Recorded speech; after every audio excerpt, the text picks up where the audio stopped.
स्वामी प्रसाद मौर्य ने कहा कि बैलेट पेपर वोटिंग में एसपी 304 सीटों पर जीती थी, तो ईवीएम की गिनती में बीजेपी कैसे जीती?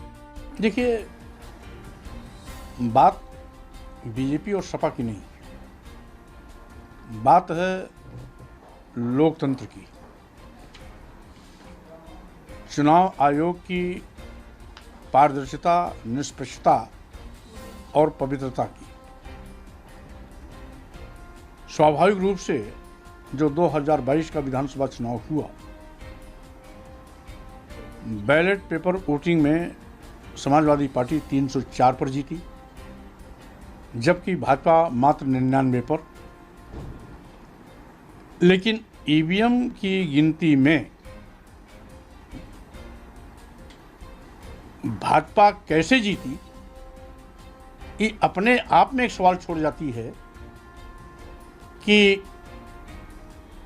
304 सीट पर जीतने वाली समाजवादी पार्टी पीछे हो गई, 99 पर जीतने वाली बैलेट पेपर वोटिंग में भाजपा आगे हो गई।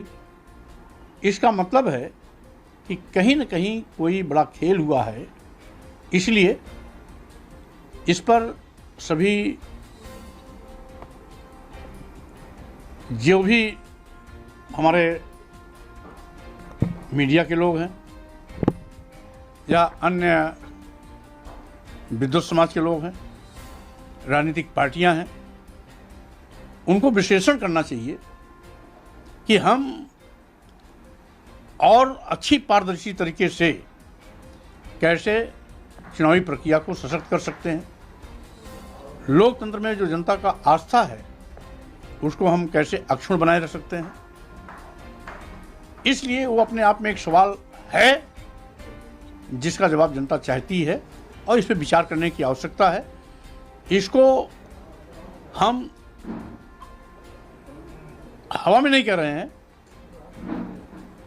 बहुत सोच समझ के कह रहे हैं कि इतना उलट निर्णय कभी नहीं हो सकता है। 19-20 का अंतर तो होता है, जीत और हार भी होती है। हम जीत को भी स्वीकार करते हैं, हार को भी गले लगाते हैं। यही लोकतंत्र की मर्यादा है और यही लोकतंत्र है।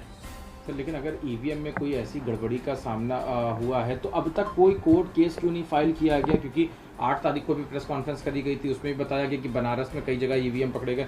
अभी आपकी भी लगातार अखिलेश यादव से भी मीटिंग हुई 21 तारीख को, एक विधानमंडल दल की बैठक भी, तो अब तक कोई एक पुख्ता सबूत क्यों नहीं इकट्ठा किया जिसको बीजेपी कह रही है कि कोई सबूत के बगैर ये बयानबाजी हो? आप अपनी जगह सही है,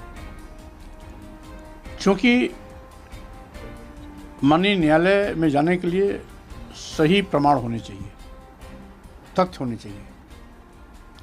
हमने विचार मंथन के लिए इसीलिए कहा है कि उस तह तक हमें जाने की आवश्यकता है जिससे आज सवाल उठ रहा है और उंगली उठ रही है, और यही विचारने की विषय है। इसीलिए सबको विचार करने की आवश्यकता है।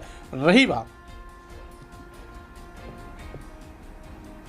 आवश्यकता अनुसार,